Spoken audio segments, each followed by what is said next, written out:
Hello, everyone, and welcome to today's webinar. It's the second of 3 webinars in a series on gender and energy access that we here at Sustainable Energy for All and on behalf of the People-Centered Accelerator are so delighted to be hosting with our partner, Energia. I'm Caroline McGregor. I lead our energy access and gender work, and I will be your moderator for today.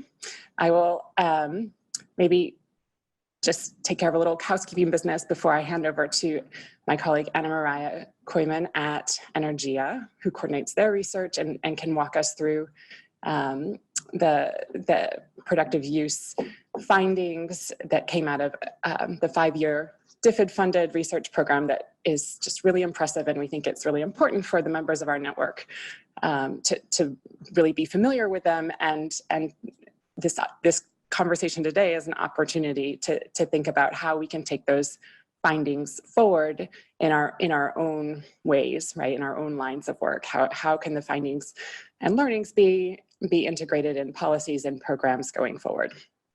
So just on the housekeeping front, hopefully you have all found the chat function and the Q&A function.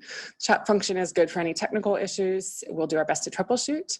And then the Q&A function lets you ask questions in real time. And we'll do our best to get to as many questions kind of out loud and in plenary as we can.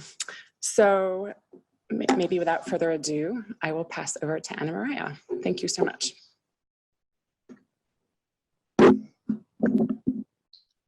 Thank you very much. Good morning, good afternoon, good evening, everyone. So on behalf of Energia, I'd also like to welcome you very much to this webinar. It's really wonderful for us to be able to present research for you who are practitioners, people working in NGOs and practitioners.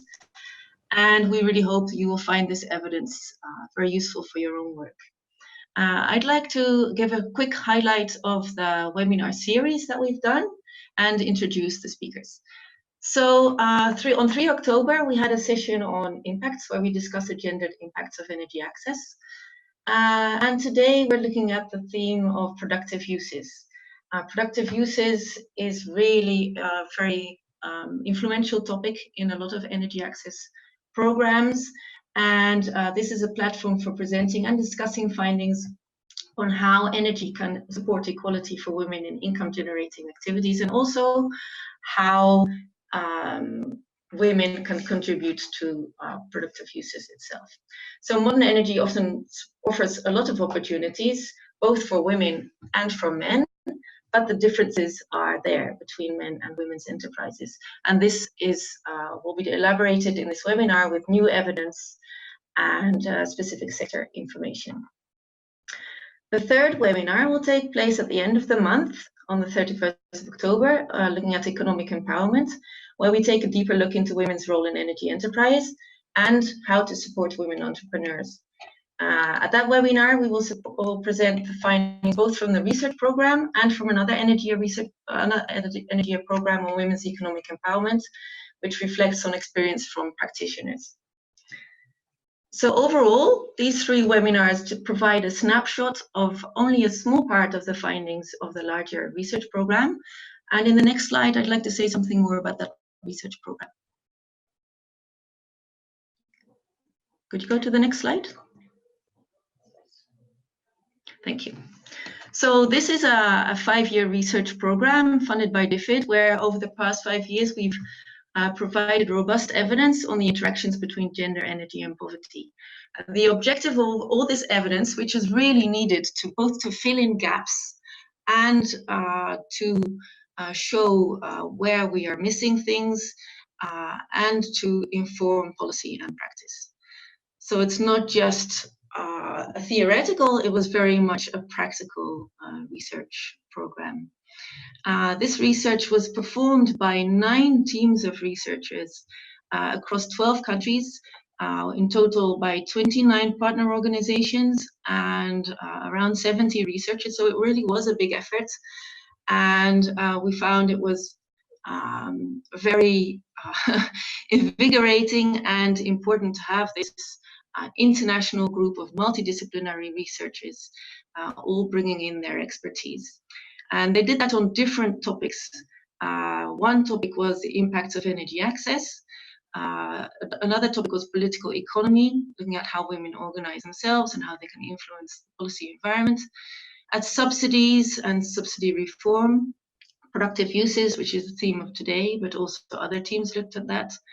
At gender approaches, looking at how to change the approach in energy policy, but also in practical program design. Looking at the position of women in supply and how that changes the energy supply, and on trends in general energy. So these were all the different projects that we have run. In the coming year, we will be using and bringing out all the information from these different programs into different types of communication outputs, and also communicating at international and national policy level to really make sure that we reach those of you who we feel might be able to implement it immediately and in your own work. But please do reach out to us if you feel you need more information. I think if we go to the next slide. What I would like to go immediately today to the presenters of this webinar. After these two presentations, I will say a bit more about the general program findings. So we have Mar Meistra from RA6, who works for the IDS. She's a social scientist with experience of women's empowerment and gender mainstreaming practices. Her work aims to support policies and interventions that promote women's and men's equal access to decent work and links with unpaid work. She will present the work from the team that looks into gendered productive uses of energy and how a gendered approach to productive uses can promote benefits for women. So thank you, Mar, for joining us. Then we also have Jiska. Jiska de Groot will present the RA2 team. So we had 9 teams. She's working for the University of Cape Town, and she will present the work that looks at a specific and a very relevant field in productive uses of energy, namely the street food sector. Jiska is a senior researcher at UCT in South Africa, where she's designed, managed, and implemented a range of research projects in the field of energy studies. She's a human geographer by background and is interested in social processes surrounding energy access, low carbon energy and transitions, energy and climate justice. So thank you very much for joining us, and we'll get straight into the presentations. Please, to all participants, please do send questions to the presenters, and they may be able to answer as soon as possible. So thanks. I give the floor to Mar. Thank you very much. I hope everyone can hear me okay. Otherwise, please let me know. Thank you, Ana Maria, for the introduction, and to all of you for joining us today in whatever time zone you find yourself. I think it's a really great opportunity to be able to share the findings of our research with kind of a lot of practitioners and policymakers and kind of people that hopefully you find something interesting and you can then apply into your work after our presentations. I've been given 10 minutes, so I may rush through some things, but there will be time at the end for questions, and also I'll be happy to kind of discuss things offline if that's of interesting. So I think next slide, please. Yes, so we did this research project in partnership with Energia. It was a 2 years research that my colleague Ana Puello and me worked on in partnership with GIZ. We partnered with GIZ because they've been working on different access to energy programs in different countries, and they've been trying to both introduce productive uses of energy and gender mainstreaming, and they've been kind of trying to pilot different approaches. So we thought it was a really good opportunity to work with them in 3 countries to see what was working, what wasn't, and what were the reasons for that. So we worked in Ghana in a more peri-urban context in Tanzania and in Myanmar. Tanzania and Myanmar were both quite rural. We used mixed methods, quantitative and qualitative. Quantitative methods were only used in Tanzania and Ghana, and in the other 3 countries we did qualitative research using participatory tools and key informant interviews. And the main purpose of our study was to try to understand, first of all, if there are any gender differences when interventions kind of are in place to try to provide access to electricity or to different types of energy.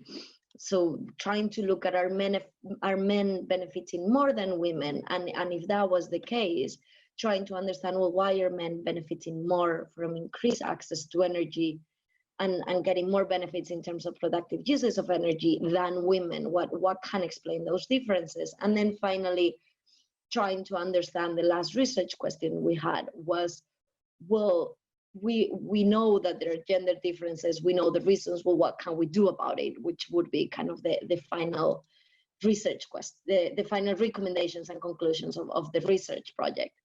So if we go to the next slide, please. And I'm going to try to focus my presentation on the evidence that we found, because I think that's what's more interesting. So for the first research question, which was, are there any gender differential outcomes for women and men when it comes to productive uses of energy? And we found that yes, often when there are interventions that are providing increased access to electricity, men entrepreneurs are more likely to get economic benefits than women from this increased or improved electricity supply. And the reason for this was because without doing any other intervention, men would traditionally be working on sectors that are more mechanized. So when there is an upgrade with the arrival of electricity, they will be able to immediately or quite fastly kind of take advantage of that. Our evidence also showed that when electricity arrived, they were already kind of more heavily involved in rural enterprises. So more men were already owners of companies than women. For example, in Tanzania, we found that 70% of the enterprises were owned by men. And of those 70% of the enterprises, men were also participating on the more profitable sectors within the region. So in this case, in Tanzania was fishing, because we were working in an island and men were dominating the fishing sector. In the case of Myanmar, for example, it was kind of working in agriculture and using cash crops, whereas women were mostly doing subsistence farming. Another thing we saw when on this question about men benefiting more than women, particularly if gender was not taken into account, so if interventions are gender neutral, was that men were consuming more electricity than women. And that was due to different factors, and we'll go more into the causes later, but mostly it was because their companies were larger, they own more electrical equipment, hence they were using more electricity.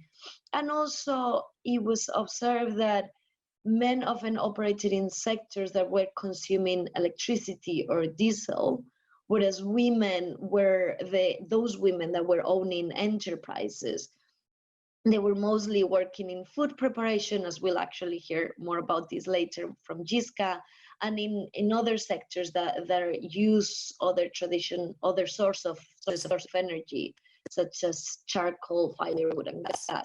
So what this means is when electricity does arrive into a new community, if nothing else was being done, men were benefiting faster and more from this increased access to supply.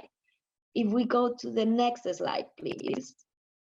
Here we explain the reasons we found behind these gender differential outcomes. And in order to unpack the reasons, what we did is we first did a long literature review, which has been published as a journal article, and we found that there were 5 kind of groups of areas that traditionally explain why there are gender differences in both in entrepreneurship and in productive uses of energy. But we took a lot of these from kind of entrepreneurial literature. And so we were looking at those 5 areas, and we found out that if we look at one of the reasons why men benefit more than women can be because men's enterprises are bigger and they are more profitable than women's enterprises. And we saw, based on the quantitative evidence, that in Tanzania there is a significant statistical difference that male companies in almost all indicators outperform those of female companies. In Ghana, the difference wasn't statistically significant, but there were 2 outcomes that showed that male-owned enterprises did outperform female enterprises, and this was in sales and profits. Another reason why we saw that there was a difference was when men and women had employees, and we saw that traditionally male-owned enterprises will employ men and female-owned enterprises will employ female.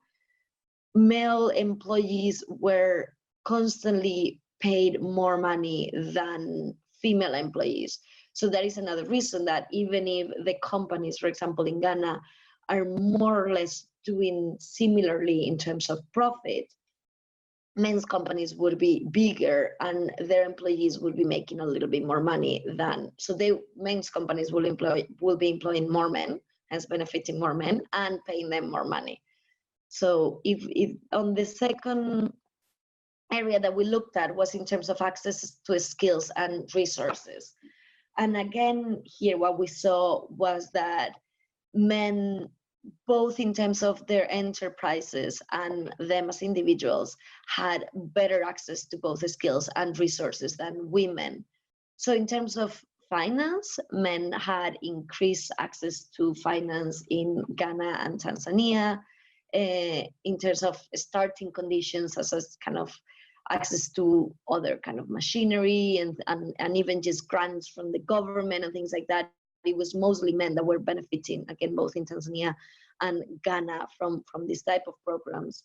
Qualitative evidence also showed in the 3 countries that men enjoyed more access and control over resources. We saw, for example, in Myanmar that policies dictate that all assets and all government registration has to be done under a male's name. So that means that even if the woman is the owner of the company, they need their husband's or the father's approval in order to kind of be able to register any asset or any government permit for their company. We also saw that men had control and access to most of the resources and assets related to both their business and the household. Women had control over resources that were mostly relating to cooking or to kind of subsistence crops or livestock. So everything kind of related to care work that is traditionally unpaid. When looking into drivers and motivations, which was the third area we looked into, we saw that in some cases, not in all, so in Tanzania, in particular, men's motivations was ambition, whereas women said that their main motivation to start a enterprise was necessity driven. However, in Ghana, both men and women did mention ambition as their driver. This may be also because the contexts were different. Ghana is a peri-urban area and Tanzania was a rural area. So there might be other reasons behind the motivations and the difference in motivations. And then the 2 last groups that we looked at, the fourth one was in terms of care responsibilities. So we're trying to understand, well, it is great both men and women have kind of are performing paid work, what happens with all the unpaid work, who is doing that? And in all three cases, we saw a lot of evidence that women do bear most of the care work that it tends to be unpaid. So they were, for example, we saw evidence on how that was impacting their enterprises in the case that women were more likely to start their companies near their house in order to allow them to combine those care activities with the paid work they were doing. Or also in both Tanzania and Ghana, women's businesses had shorter opening hours than males' businesses. And that could be for different reasons, such as they have to go back home to cook, to kind of clean the house, to pick up the children. So we could also see how care responsibilities were having an impact on women not being able to maybe fully kind of benefit from their and grow their enterprises. And then the last area that we were looking at was occupational segregation. And on these, we also found a strong evidence in the three countries that there is a very clear gender segregation of activities, where men, and this is linked to, I think, the slide before, where we were talking about men's companies being bigger and using more electricity. Here we saw that men within the different sectors tend to operate in the more energy intensive sectors.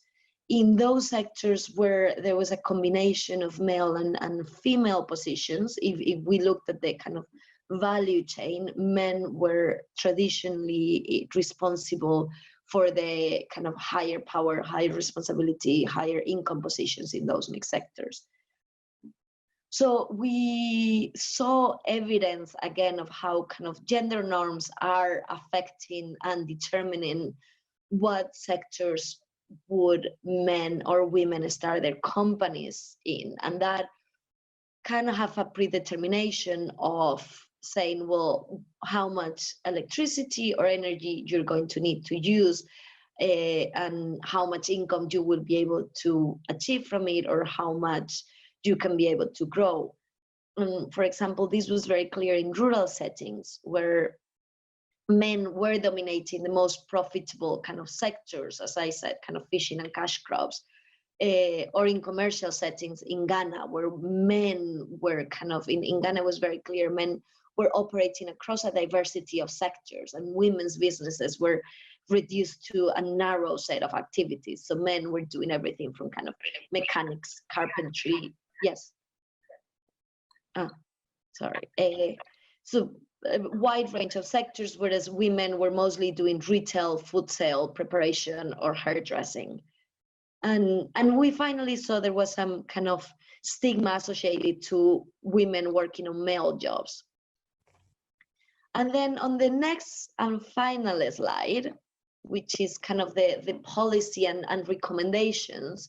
So the first two questions were, well, is there a difference? Are men actually benefiting more from interventions when trying to improve access to electricity? And we have clear evidence that shows that any productive uses of energy intervention that does not take gender into account will most likely target men. In addition to that, we have seen that just improving the electricity supply would not directly mean improved business performance. So there would have to be kind of additional elements integrated for that improved electricity supply to be transformed into both setting up new businesses or making them more profitable, more stable, or kind of encouraging them to employ more people. And then, so that kind of led us to two sets of recommendations, basically, because we clearly see that you need activities accompanying improved electricity supply, and you need gender mainstreaming accompanying those activities in order to have gender equity. And the two sets of activities that we recommend is, the first one is support activities that both men and women are currently doing. So not just look at who is, so if we saw, for example, if private electricity supplier comes into a community, they would look at who is already in business. Well, let me support those that are already in business and work with them because they're going to be my clients. But that will most likely ignore a lot of women that are already in business or could potentially be into business, are interested in doing that, but are not able to or are not given the opportunities.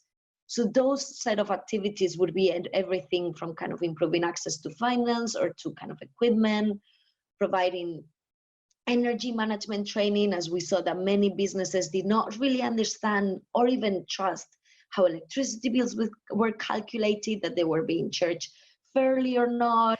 Improving the reliability of supply. We saw that in all cases, and particularly in Ghana, poor reliability of grid was kind of a key constraint to everyone's businesses.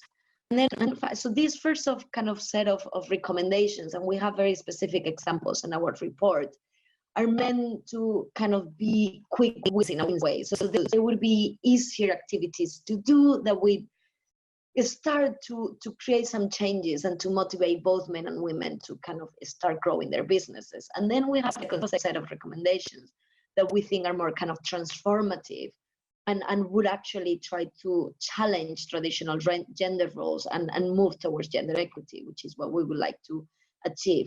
And the first one is to start with kind of training in terms of skills, but also awareness and recognition of what are the gender roles within the community currently, both in terms of occupations and also in terms of kind of balance of care and unpaid work.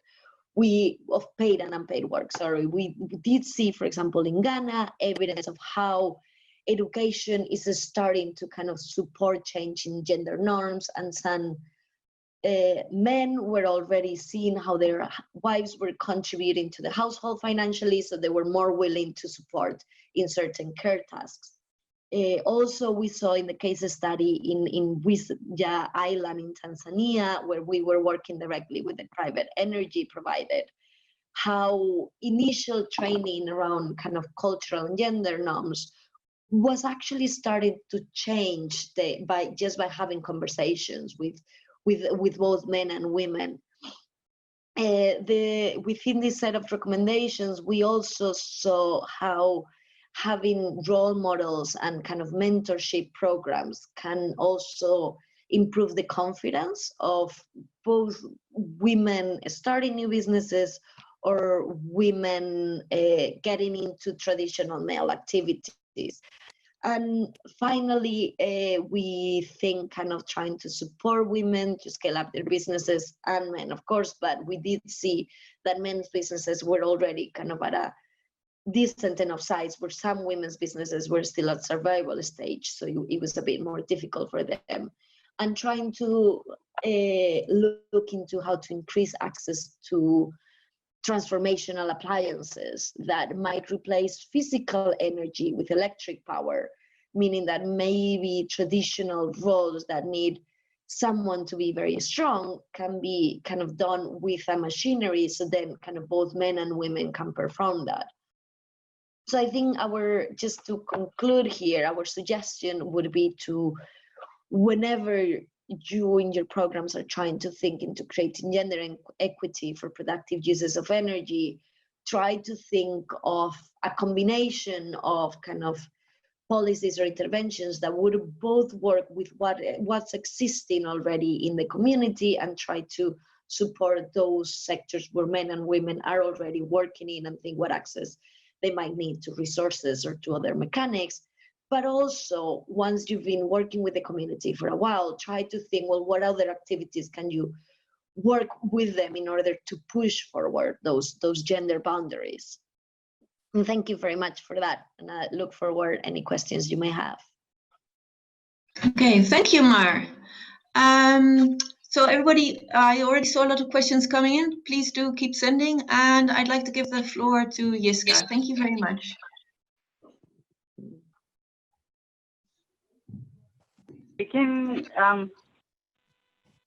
Okay. Thank you very much for unmuting me.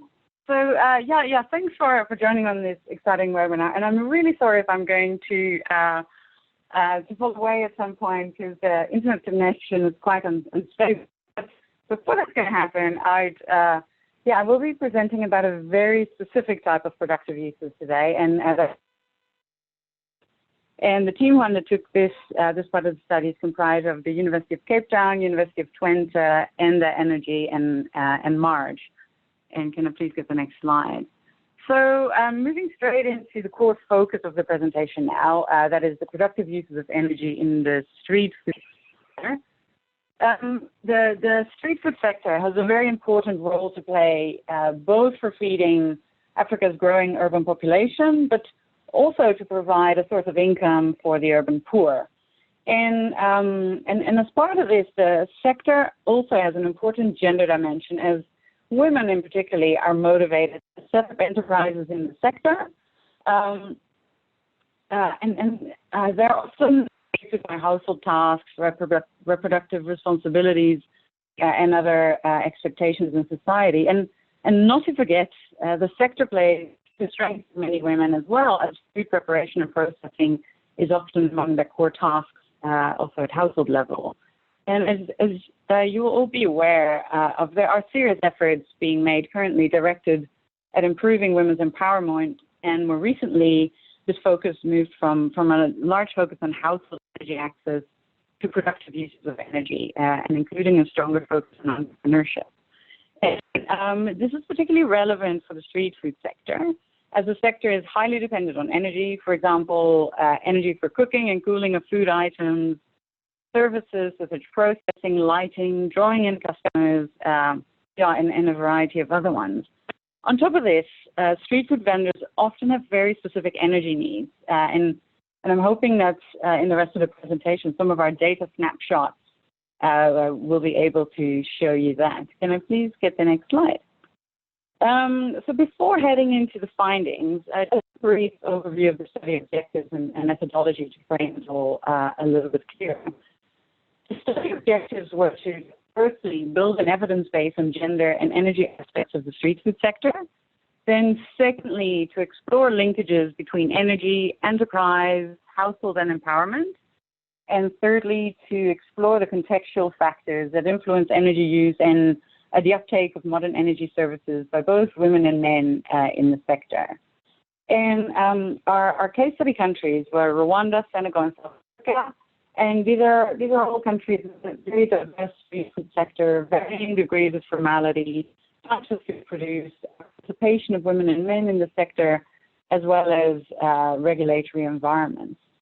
And for our data collection, we implemented a questionnaire survey of 751 households. We had in-depth interviews with 105 entrepreneurs and other stakeholders, and we hosted 3 stakeholder and policy workshops, and 1 in each country. Can I get the next slide, please?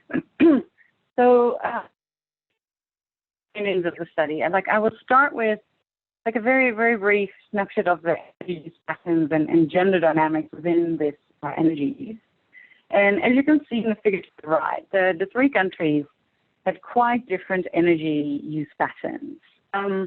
Charcoal is a dominant source in both Rwanda and Senegal, supplemented by some electricity, and then wood, gas, and for Rwanda, gas. South African energy use, on the other hand, was dominated by gas and supplemented by electricity, wood, and charcoal. And a key finding that really stood out is that among our sample, energy uses was only slightly gendered. And this main difference between women and men and their energy use as entrepreneurs in the street food sector is that men tended to diversify their energy mix more than women. And that was especially the case in South Africa and Rwanda, where men used a larger variety of sources in their businesses than women. And one of the possible reasons for this being, as our findings suggested, is that men privilege the use of electricity over women, both in their businesses and in the home environment.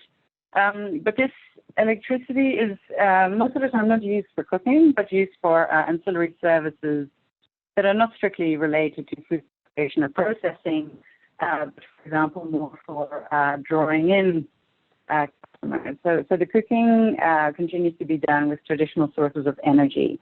And in the case of men, charcoal above all and some gas.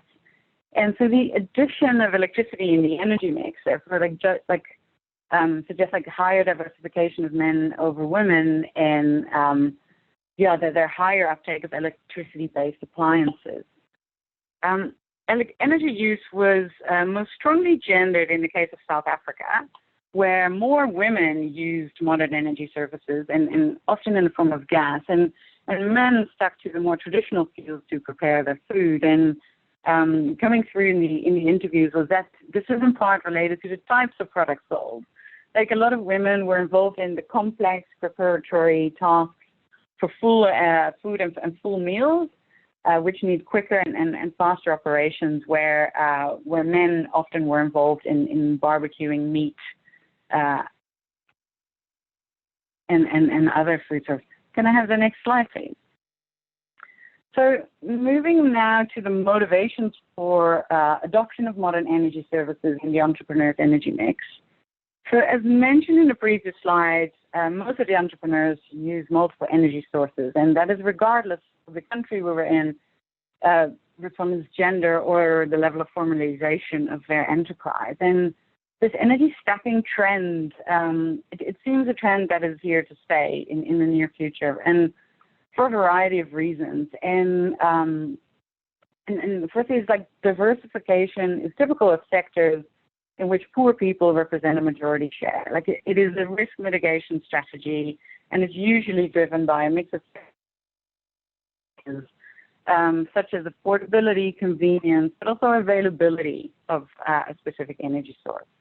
And energy use in the street food sector is no exception, and also given its strong correlation with cultural and social norms that affect final preferences for energy carriers for specific food transformation processes. For example, the barbecued meat, the starchy staples that are cooked on wood fire to improve the flavor, and so on and so on. So most respondents reported that the main advantage of using modern energy sources, such as gas and electricity, are that they're easier, quicker, faster, and cleaner than traditional sources such as charcoal and wood. The higher price of gas and electricity, however, remains a big barrier to the larger uptake of modern energy services in the sector. And that was especially the case among the informal businesses that were more on the informal spectrum of the street food sector. The speed of cooking is also correlated to higher productivity rather than final quality of the product. And electricity was considered particularly useful for powering ancillary services such as TVs, radios, rather than for directly food-related activities. And also we found that various other factors such as government regulations, as well as the type of food prepared, motivated the adoption of modern energy services as part of their energy mix. Another important link that was found concerned the linkages between enterprise location and the type of energy used. And that was in particular as the sector has a very strong informal component where mobile vending is prevalent, as well as temporary vending locations. So a lot of vendors are constantly on the move. And that limits the availability of some of their energy sources, or, for example, it inhibits them due to regulation or for other very practical reasons. Can I have the next slide, please?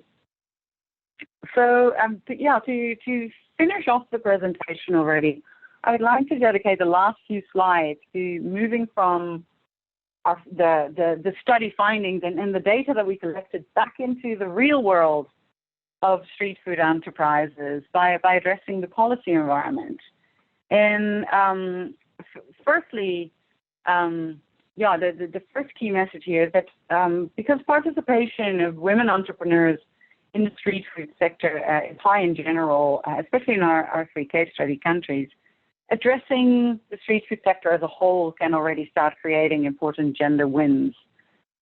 Then secondly, it is a mistake to think that there's a clear energy ladder in the street food sector, as some forms of traditional fuel use are likely to remain there due to social-cultural practices, customer preferences. And I think the easiest example there is to just think about so many people's preferences for wood-fired pizzas over ones that are cooked in a gas oven, or charcoal barbecues over gas ones. So yeah, let's just move away from that idea that we can eradicate traditional fuels from the energy supply chain. And so to stimulate the sector, like a sector that is highly dependent on all these different forms of energy, try to ensure access to appropriate services rather than necessarily modern energy services. And as part of that, then focus on cleaning up of the traditional supply chain towards safer and cleaner usage of it.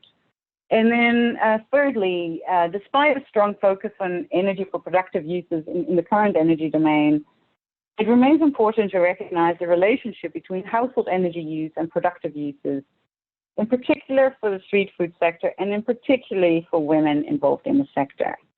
So policies for access to modern energy services then need to also consider productive uses of energy alongside household energy. And also energy needs to be considered in gender policies or entrepreneurship policy and planning. And can I please get the next slide? Thank you. So then fourthly, a thriving street food sector is highly depending on the local context and on the local area in which it operates. And local authorities are key in influencing regulations that impact on energy use. So there's a need to understand the sector well for better spatial planning and to let the sector really thrive, and like a better integration between municipal and local authorities from a variety of sectors would be really beneficial for the street food sector. And that includes for energy access, the ability of entrepreneurs to operate their enterprises in a safe environment, in one that brings out their strengths, and rather than attempts to just shut the sector down. And then a fifth and final key message for policymakers in both the entrepreneurship and energy fields that I'd really like to stress is that the street food sector is here to stay, and it is likely to increase in importance for feeding the future city. And policymakers need to work with the sector rather than work against it and trying to remove it from the urban landscape. And then as a final slide, just a thank you for listening in. And if you, for any further discussion or questions, feel free to email me, because I do realize that we're a bit challenged in answering questions as I don't have access to internet at the moment. And if further reading, please of our project. Thank you very much. Thank you very much, Jiska. So we're sorry the line wasn't so good, but we managed, I think most of you managed to hear you well enough. Dealing with energy issues in South Africa. Anyway, so thanks. What I wanted to say for the previous slide is that we have more information in very detailed research reports and also in shorter summaries of all the different findings, including policy briefs, etc., for the different research teams. This was an opportunity for you to hear directly from the researchers from these two teams, the RA2 team and the RA6 team. These refer to research areas. We have used this term and abbreviation from the beginning of the research program because we identified different thematic areas. And as we went along, we realized that a lot of the thematic areas naturally have overlap, such as productive uses, which we've just discussed in more detail, also women's empowerment and gender approaches. So a lot of that is now being brought together by Energia. If we can go to the next slide.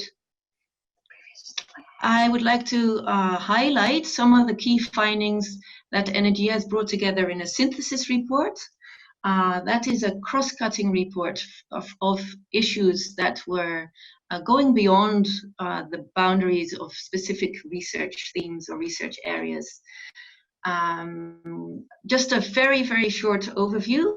What we had identified, of course, is that the energy policy is crucial. and that targets are unlikely to be met if there is no specific attention for women's as well as men's energy needs. So a neutral approach or a gender-blind approach won't do the job in reaching energy access targets. Then the topic of next webinar is women in energy system supply chain.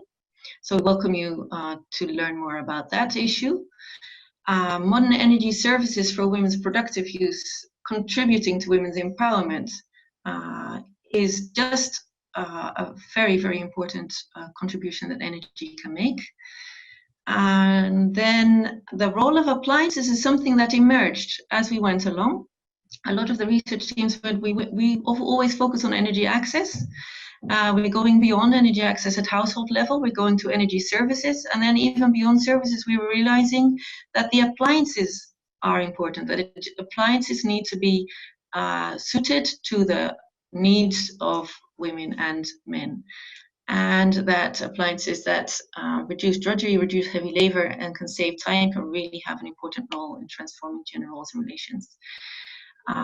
The next point, number 5, is on affordability, reliability, capacity, and convenience, which most of you probably already recognize as in the multi-tier framework, going beyond the binary definition of energy access. But we really now have the evidence that this is especially important also from a gender perspective. Then the engaging with political processes is very relevant, as women can have a role themselves in accessing modern energy services. So please do go to the full reports. If you're interested, I would now like to give the final word to the participants. A lot of interesting questions have come in, I saw already.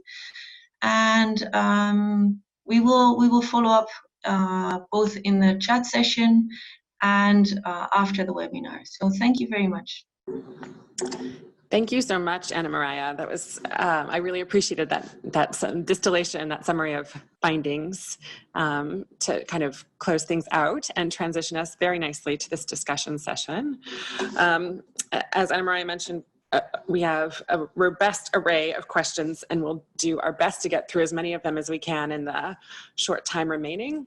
Upfront, I'll just offer that if we don't get to your question, please take the panelists up on their offer to field questions by email.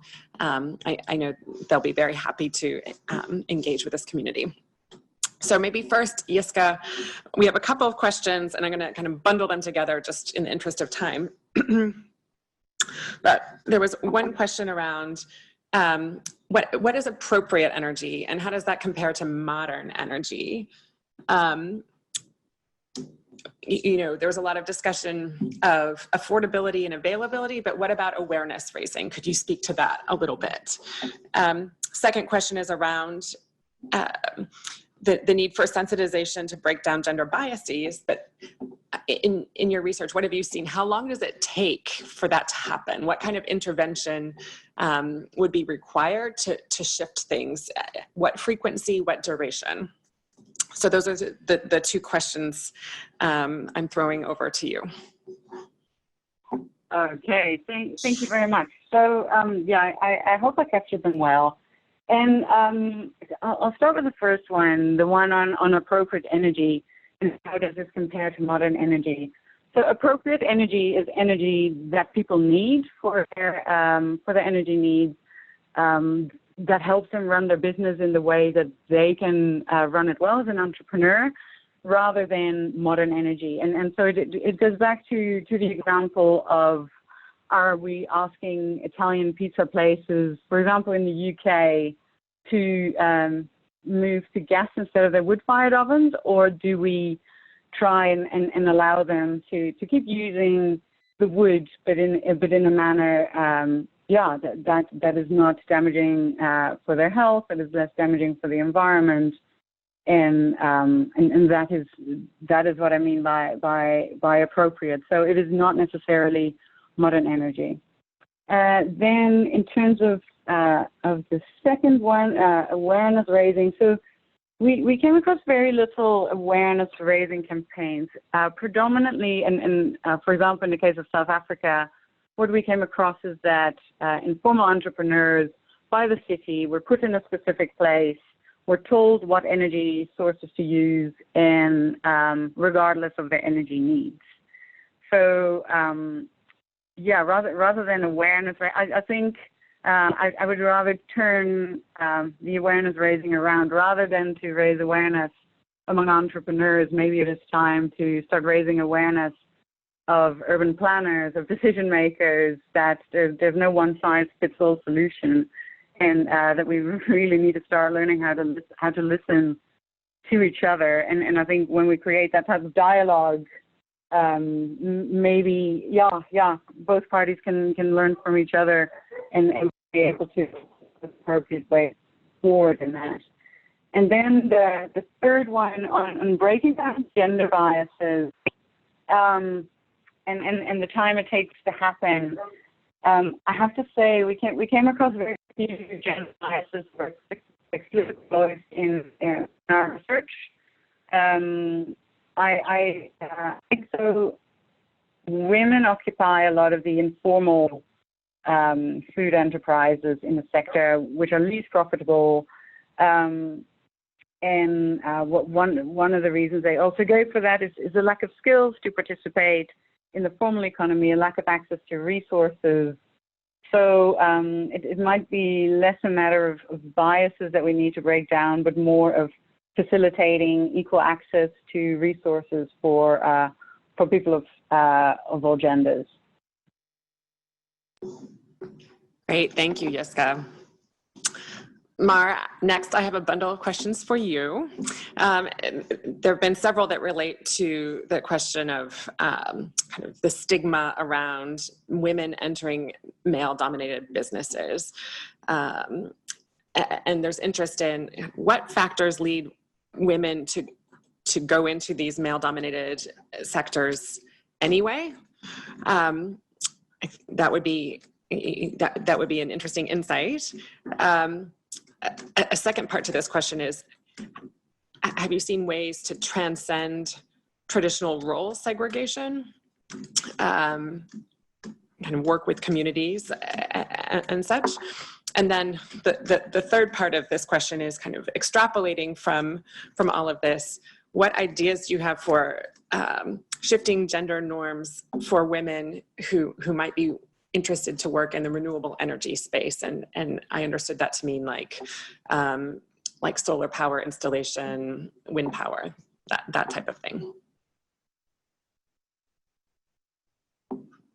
Hi, thank you very much for those questions. They are definitely very interesting, and I think a lot of them are things we keep grappling with and trying to identify solutions for. And I think I'll try to answer them specifically, but first... Mar, could you maybe fuss with your microphone? There's something kind of fluky about it. Okay. Try again? Thank you. That's better, yeah. Is it better now? Yes, go ahead, please. Okay. Well, yeah, just saying that thank you for those questions, and that I'll try to ask the three of them. I think it's quite interesting and challenging to answer. What we saw with the research. It's garbled again. Yeah. Maybe I'll just as a plan B ask Mar if you could type that up. Yes. There you are. Actually, okay. I think maybe we're back in business. So okay. So please go ahead. Yeah, it's been working. Sorry about that. If not, I'll just type it and send it. But well, okay. In general, to say that a lot of the challenges we saw, they're mostly structural barriers. So they're quite common whenever you're trying to work on gender equality or gender mainstreaming. It's not that it's specific to. All right. I think we're gonna go with the typing solution on that. And sorry for the technical difficulties. It's not your, these connections can be so tricky. We're very interested to hear your answer, read your answers, should I say. And maybe just for the general audience, could I quickly please highlight? Yeah, so this is really, really a very important question. And I think the RA6 team, so Mars team, and also some of the other teams came across some of the evidence that energy projects, especially if they're combined with other specific targeted programming towards income generation by women, really do have transformative impacts. And that, of course, not all women will go into sectors that men are used to being in. But if offered the opportunity, some women will, and that this has had a huge impact also on the status of these women and of the perception of what women can do. So I'm sure Mara will follow up, but please do read up on this, because I think this is one exciting and very important thing coming out of the research program. Thanks.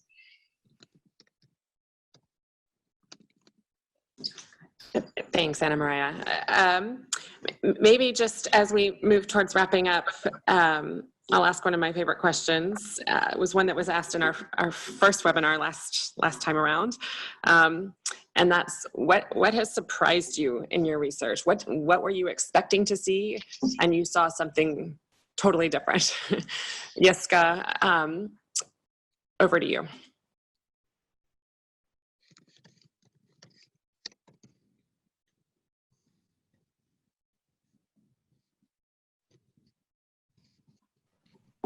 Jiska, are you there?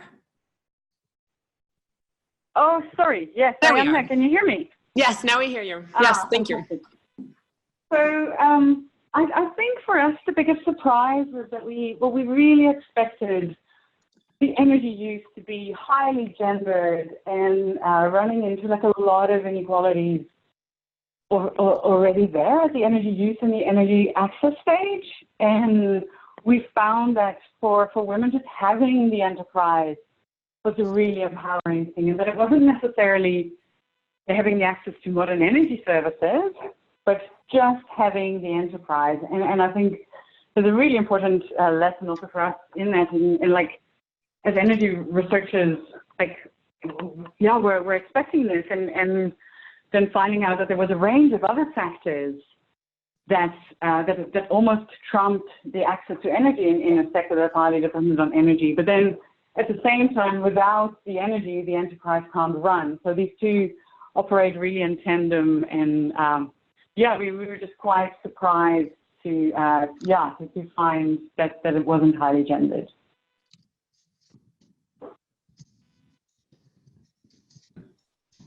Great. Mar, thank you for, I see that you've been typing in the chat window, just flagging that for people to read. And if you want to field this surprise question there as well, that could be fun. I think otherwise, with an eye on the clock, I'll bring us towards a close, which is only a shame because I know we can continue this conversation for quite a long time. It's so rich. I'll mention that we have our third of 3 webinars in 2 weeks from today on Thursday, the 31st of October. That one will be focused on women's empowerment in the energy system, and I think picks up very nicely from where some of this discussion is leaving off, right? That having a business, having an income is in itself empowering, and it starts to shift the way that women see themselves and possibly also how their communities see them as well. So be sure to tune in. We really appreciate all of you for spending this hour with us, but most especially our presenters. Mar and Jiska, thank you to you very much for sharing your great work, and Anna Maria and that whole Energia team who's helped to support this on behalf of the People-Centered Accelerator. We're just very, very grateful. With that, thank you everyone. Have a great rest of the day and hope to see you in a couple weeks.